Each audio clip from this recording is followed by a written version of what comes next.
Salam hebat guru juara. Jumpa lagi dengan saya Ivan Andriado selaku mahasiswa PPG Prajabatan Gelombang 2 tahun 2023 dari Universitas Negeri Malang. Pada video kali ini saya akan mengangkat video tentang praktik baik yang sudah saya lakukan selama kegiatan PPL tahap 1 di SMA Negeri 7 Malang. Adapun praktik baik yang saya lakukan ini berjudul Glorifikasi Pembelajaran Kreatif Sosiologi berbasis mind mapping dengan pendekatan Culturally Responsive Teaching atau CRT. Bagaimana praktik baik ini bisa berjalan? Saksikan terus video ini. Bapak Ibu, pada slide ini saya ajak Bapak Ibu untuk mengenali karakteristik peserta didik pada kelas 10.1 di SMA Negeri 7 Malang. Kelas ini adalah kelas sampel yang saya ambil selama kegiatan PPL 1. Adapun hasil dari kegiatan ini yaitu interpretasi hasil observasi menunjukkan bahwa kelas 10.1 ini memiliki keberagaman budaya dan latar belakang etnis, yaitu antara etnis Jawa atau budaya Jawa dengan Madura di antara peserta didik. Penggunaan bahasa Jawa dan bahasa Indonesia non-formal dalam interaksi antara peserta didik menciptakan suasana yang akrab dan santai di dalam kelas. Selain itu, hasil observasi menunjukkan bahwa hubungan sosial di antara laki-laki dan perempuan pada kelas ini terjalin dengan baik dan solid. Terutama keberhasilan ini terlihat pada kegiatan pembuatan mind mapping pada materi teknik pengumpulan data penelitian. Hal ini mencerminkan kemajuan positif dalam interaksi sosial dan kerjasama antar peserta didik yang dapat berkontribusi pada kegiatan pembelajaran di kelas yang mendukung dan inklusif. Selanjutnya, saya ajak Bapak Ibu untuk mengidentifikasi permasalahan yang ada di kelas 10.1. Berdasarkan hasil observasi yang saya lakukan di kelas, ada 3 permasalahan pokok yang saya temukan. Yang pertama, beberapa peserta didik cenderung pasif ketika tidak diberikan pertanyaan pemantik. Yang kedua, beberapa peserta didik juga cenderung pasif ketika kerja kelompok khususnya pada saat mengerjakan LKPD pada siklus 1 dan siklus 2. Yang ketiga, beberapa siswa pun cenderung susah dalam menyimpulkan materi pembelajaran menggunakan pemahaman mereka sendiri. Dari 3 permasalahan yang saya temukan di kelas itulah yang membuat saya merancang ulang pembelajaran yang akan saya lakukan di siklus 3. Alhasil, berdasarkan berbagai pertimbangan mulai dari kesiapan sumber daya pendukung dan hasil penawaran yang disetujui oleh siswa, saya memutuskan untuk mengajak siswa untuk membuat produk mind mapping dalam mengukur keterampilan mereka dan meningkatkan keaktifan mereka selama belajar sosiologi. Baik, setelah Bapak Ibu saya tunjukkan karakteristik dan juga permasalahan yang saya alami di kelas 10.1, saya tunjukkan di manakah letak pendekatan culturally responsive teaching yang saya terapkan. Tetapi sebelum saya melangkah lebih jauh, mari saya kenalkan dulu terkait dengan apa itu culturally responsive teaching. Pendekatan ini adalah sebuah pendekatan dalam dunia pendidikan yang mengakui keberagaman budaya dan latar belakang siswa sebagai aspek penting dalam proses pembelajaran. Bapak Ibu, pendekatan ini bertujuan untuk menciptakan lingkungan belajar yang menghormati, memahami, dan merespon kebutuhan serta pengalaman budaya siswa. CRT menekankan pada pentingnya memahami latar belakang budaya, nilai-nilai, bahasa, tradisi, dan pengalaman hidup siswa dalam proses pengajaran. Kemudian, di manakah letak pendekatan CRT ini saya terapkan? Seperti yang sudah kita ketahui Bapak Ibu, pembelajaran ini saya lakukan di kelas 10.1 di SMA Negeri 7 Malang. Adapun materi pada saat itu yaitu metode penelitian sosial. Berdasarkan hasil observasi yang saya lakukan selama PPL dalam mengidentifikasi latar belakang kehidupan sosial siswa, mendapatkan hasil yaitu kelas 10.1 didominasi oleh 2 keberagaman suku, yaitu ada suku Jawa dan suku Madura. Dari sinilah pendekatan CRT yang saya desain dalam modul ini tercermin pada yang pertama, penyajian contoh penelitian yang memiliki topik budaya setempat. Jadi selama pembelajaran di kelas, saya mengusahakan agar contoh-contoh yang saya berikan adalah gejala sosial yang ada di lingkungan mereka. Hal ini guna contoh-contoh tersebut menjadi relevan dan mudah dipahami oleh mereka. Yang kedua, saya membebaskan peserta didik untuk menentukan topik penelitiannya sendiri berdasarkan gejala sosial yang terjadi di lingkungan mereka, yang notabene ada lingkungan masyarakat Jawa dan ada lingkungan masyarakat Madura. Hal ini saya terapkan ketika peserta didik mulai menyusun rancangan penelitian sosial.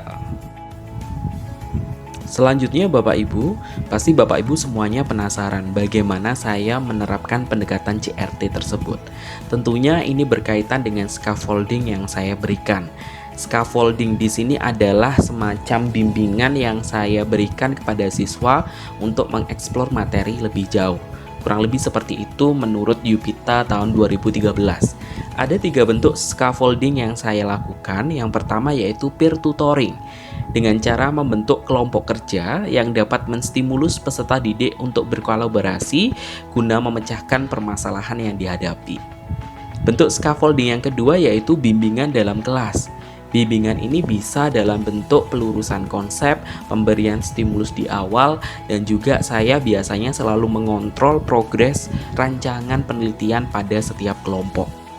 Sedangkan scaffolding yang ketiga yaitu bimbingan di luar kelas. Ini saya lakukan dengan terus mengecek progres karya siswa melalui media WhatsApp group.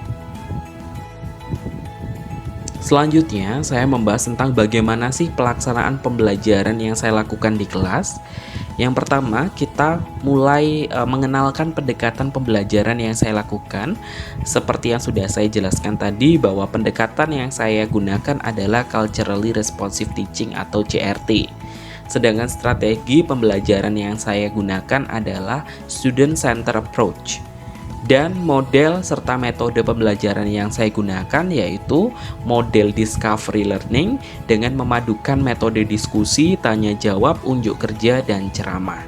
Dan terakhir, asesmen pembelajaran yang saya gunakan mulai dari kognitif, ada LKPD dan quizzes, kemudian ada asesmen psikomotor yang saya ukur menggunakan unjuk kerja dan pembuatan produk mind mapping, dan yang ketiga ada afektif yang saya lihat menggunakan lembar observasi sikap. Pada slide kali ini saya sajikan terkait sumber dan media pembelajaran yang saya gunakan selama di kelas 10.1. Salah satunya adalah media PowerPoint yang sudah saya buat terkait dengan konsep penelitian, mulai dari jenis, fungsi, manfaat, dan bagaimana membuat rancangan penelitian yang baik. Selain itu, saya juga menyajikan 2 contoh penelitian kuanti dan kuali yang mana judulnya berkaitan dengan latar budaya mereka, yaitu suku Jawa dan suku Madura.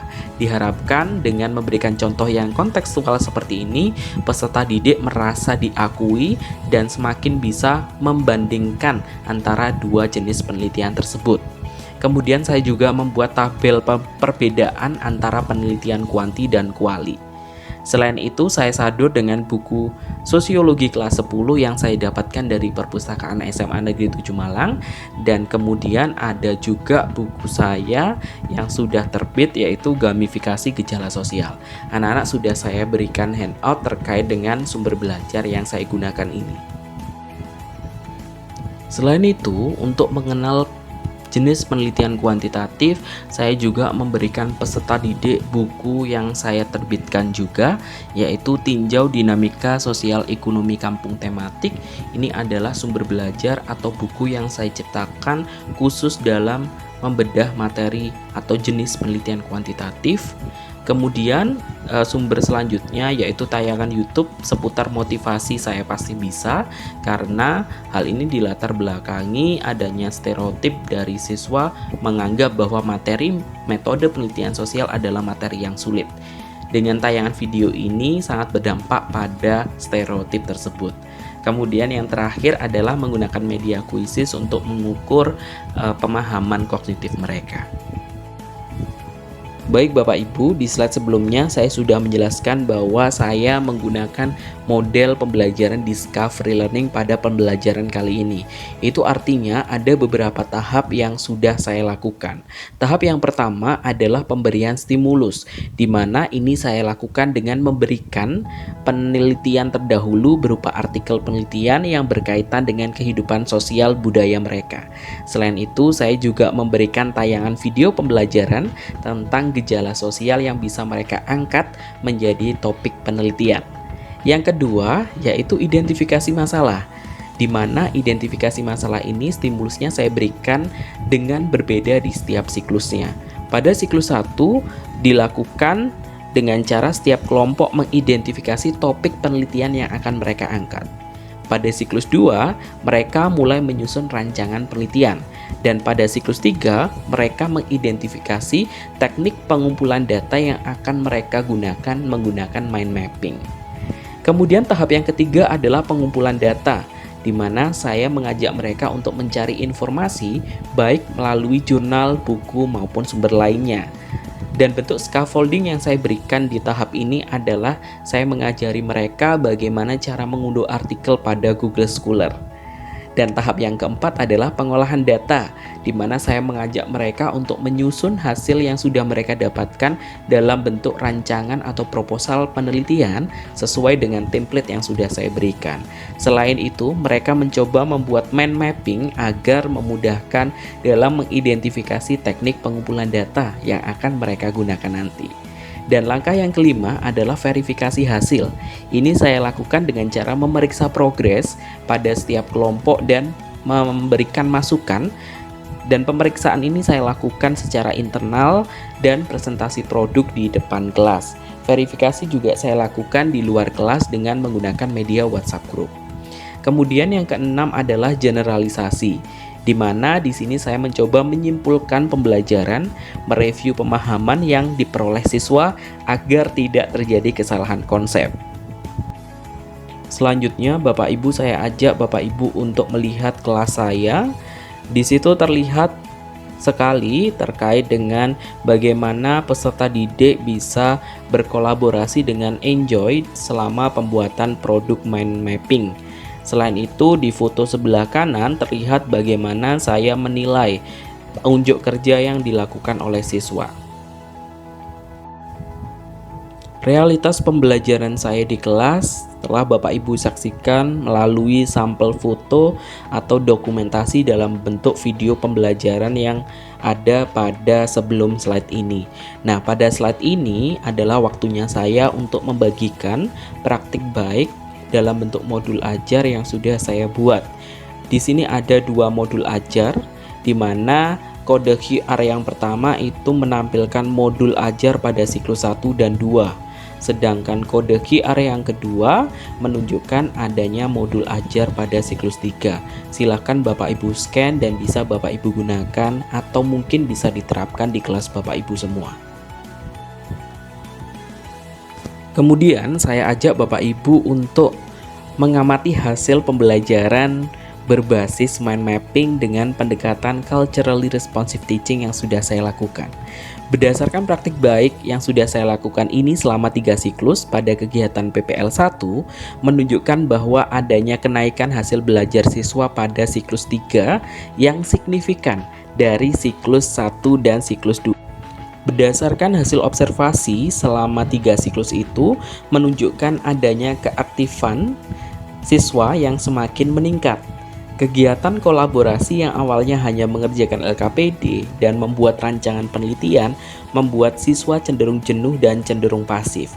Namun setelah dikombinasi dengan pembuatan media belajar kreatif seperti mind mapping telah membuat siswa semakin aktif dalam berkolaborasi. Selanjutnya, berikut adalah sampel hasil rancangan penelitian karya setiap kelompok pada kelas 10.1. Kemudian ini adalah sampel dari hasil produk mind mapping yang sudah dibuat oleh anak-anak dari kelas 10.1. Baik Bapak Ibu, itulah sedikit ulasan terkait dengan praktik baik atau best practice yang sudah saya terapkan selama kegiatan PPL 1 di SMA Negeri 7 Malang. Harapannya bisa memberikan edukasi buat kita bersama dalam meningkatkan kualitas mengajar kita di kelas. Sampai jumpa pada video lainnya dengan topik pendidikan yang lebih menarik. Salam hebat guru juara.